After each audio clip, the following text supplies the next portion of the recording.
আসসালামু আলাইকুম। এই মুহূর্তে আমি আছি বংশাল সিক্কাটুলি পার্কের পাশে আলাসাওতে। এটি মূলত থাই স্যুপের জন্য বিখ্যাত।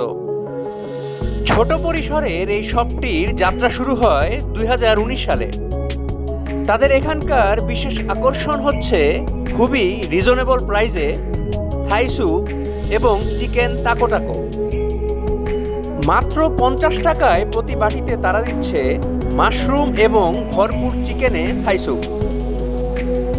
স্ট্রিট ফুড হিসেবে এই থাই স্যুপ বড় বড় চাইনিজ রেস্টুরেন্টের চেয়ে কোনো অংশে কম নয়। তাদের এই থাই স্যুপের টেস্ট খুবই সুস্বাদু। এর পাশাপাশি তারা দিচ্ছে চিকেন টাকো টাকো। ভরপুর চিকেনে লোডেড এই চিকেন টাকো টাকোর স্বাদ খুবই দুর্দান্ত।